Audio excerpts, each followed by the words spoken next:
해피 뉴 이어. 새해 복 많이 받으시기 바랍니다. 저기 제 친구가 책을 빌려줘서 봤는데 그게 도마복음서예요. 우리는 뭐 교회 나가면서 사복음서를 알지요. 마태복음, 마가복음, 누가복음, 요한복음. 이것이 예수님의 생애를 기록한 사복음서.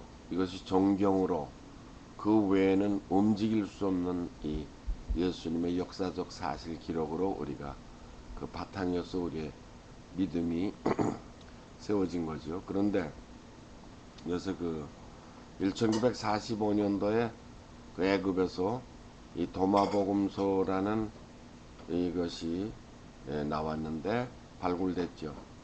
우연히 그 목동들에 의해서 뭐 항아리가 깨진 소리가 나면서 이제 동굴에 참 1500년 동안 그 묻혀있던 그 비밀이 이제 드러났는데, 그 도마복음서의 내용은 이 사복음서보다도 앞서 기록된 걸로 알고, 초기 유대인들의 그 공동체에서 상당히 그 읽혀진 복음서로 알려지고 있는데요. 그 내용은 보면은 이거 큰일 났네요. 그 마태복음, 누가복음, 마가복음, 요한복음이 너무나도 그 내용이 그 도마복음의 내용과는 다른 그런 것이 많이 이제 추가된 걸로 이렇게 이제 학자들에 의해서 이제 연구되고 있죠. 이런 사해문서라든지 도마복음서 같은 문서들은 우리가 교회에서는 언급되지도 않고 신학자들 사이에서만 연구되는데, 이제는 이렇게 가령 김용욱 그 철학자에 의해서 이것이 출판되고 연구되는데요. 여러 신학자들의 모임에서도 발표가 되고, 그 내용이 우리가 믿는 사복음서하고 너무나도 다르다는 데서 경이롭고, 또 이 사복음서 외에도 이 복음서에 앞서서 있었던 이런 복음서의 내용들이 과연 어떻게 우리가 믿는 사복음서하고 관련이 되느냐, 이거 심각한 문제입니다. 왜냐하면 도마복음서에 보면은 이제 가령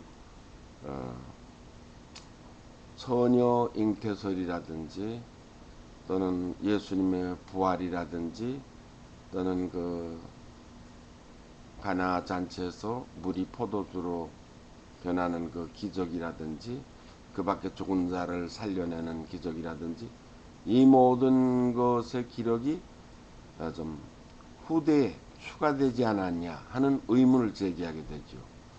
그 도마복음서의 내용은 2권에서 나오겠다 그러고, 저도 아직 그 2권을 보지 못했지만 그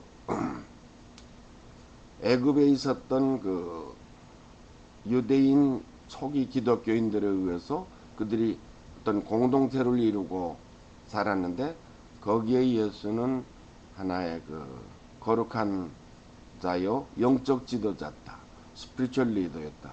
세례 요한이 요단강에서 이제 세례를 주면서 회개를 부르짖고, 이렇게 우리가 유대 나라가 망하게 된 것은 우리가 하나님에게 회개하지 않고 위선적인 유대교에 매달렸고 해서 이렇게 됐다.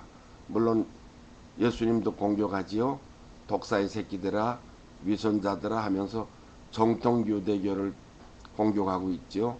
근데 그런 그 유대교에서 떨어져 나가서 어떤 영적 지도자를 중심으로 해서 신앙 공동체 생활을 하던 거기에서 읽혀지던 문서, 이런 것이 지금 나오면서 출판되고 있어서 일반 신도들도 이것을 읽게 되니까, 과연 그렇다면은 교회에서도 이것이 언급돼야 되고 설교에서도 이것이 해명이 돼야 되고, 그래서 교인들이 그 책을 구입해서 읽는데 목사님 설교하고는 너무 다르네, 이런 책은.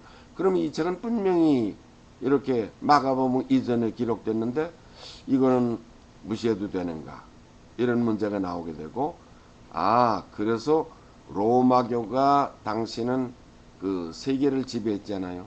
권력으로나 정치적으로.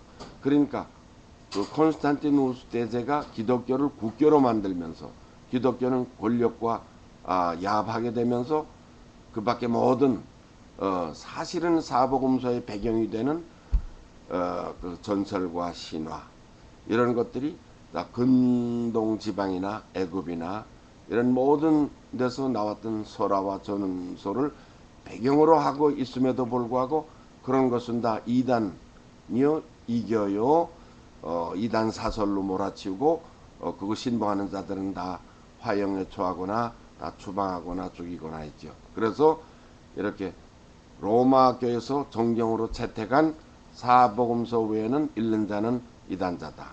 그러니까 그건 다 감추거나 땅에 묻거나 했던 것이죠. 근데 이게 드러나는 것 중에 하나가 도마복음서인데 실상 도마복음서만 아니고 많은 그 문서들이 지금 발굴되고 있죠.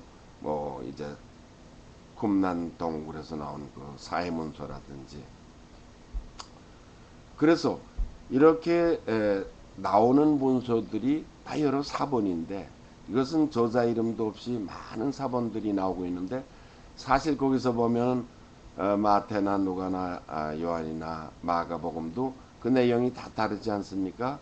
오히려 다르기 때문에 이것이 오히려 여러 사람에서 예수가 사실이었던 것이 증명된다고 이렇게 강조하는 분들도 있죠. 그러나 그 내용들이 다른 것은 그 이전에 있던 사본들을 또 추가하거나 보태거나 또 하고 또 유명한 사람들의 이름을 그 사본에 넣으니까 그 마태가 기록을 안 했어도 거기서 마태복음이 되고 또 누가가 기록을 안 했어도 누가 이름을 따서 많은 사본 중에서 이제 누가 이름을 따서 누가복음이 되고 이랬다는 겁니다. 그런데 그 도마복음의 내용은 제2권에서 상세하게 나오겠지만은 주로 예수님의 그 가르침을 중심으로 했다는 거 아닙니까?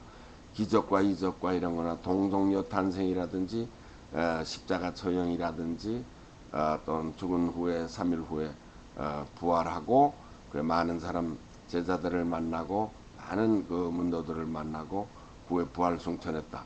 이런 것은 상당히 그 근중동 지방에서 또는 애굽의 그 고대 문명의 여러 피라미드에서 발견되는 벽화나 이런 데 기록된 거기에서 비슷한 가라정 오시리스와 디오게네스 전설과 너무나도 그 신화들과 너무나도 일치되는 점이 많다. 이것이 신학자들의 연구에서 다 드러나는 거 아닙니까? 어떻게 돼서 이것이 복음서에 들어와서 하나의 신앙체계로 로마 교회가 이것을 주장하게 되면서 유일신앙체계 그 밖에 것은 다 없애라 죽여라 그건 이단이다 이렇게 돼서 만약 그랬다면은 지금 발굴되고 있는 모든 것과 비교할 때 왜 이렇게 억압되는 하나의 신앙 속에서 기독교가 2000년 동안 로마교의 지배를 받아왔는가. 물론 뭐 1500년대 그 마르틴 루터에 의해서 가톨릭을 저항하는 프로테스탄트 개혁교회가 나오고 그랬지만 또 개혁교회 안에서도 많은 이제 종파가 생기는 거 아닙니까? 그것이 다 근원적으로는 그 복음서가 그렇게 하나로 통일되고 주장했음에도 불구하고 너무나도 많은 내용이 많은 사본에 의해서 종합되고 짜집기 되다 보니까 그렇게 됐다. 그렇다고 해서 그런 문서들을 배경으로 해서 기독교를 공격하거나 기독교가 거짓 위에 섰다 이렇게 말할 수 없는 것이 기독교는 하나님을 믿는 하나님의 역사를 믿는 신앙 위에 서는데 왜냐하면 그 문서들의 고증이 중요한 것이 아니라 그걸 믿는 자들에 의해서 2000년 동안 하나님이 어떤 일들을 이 인류 역사에 설계하고 전파되어 왔는가 이것이 더 중요하지 않냐. 그러니까 기독교는 살아있는 사실적 종교지 문서들을 고증해서 그것을 뭐 해명하는 이런 것으로 우리의 신앙이 흔들릴 수 없다. 이 점을 분명히 해야 될 줄로 압니다. 목사님들도 그 점에서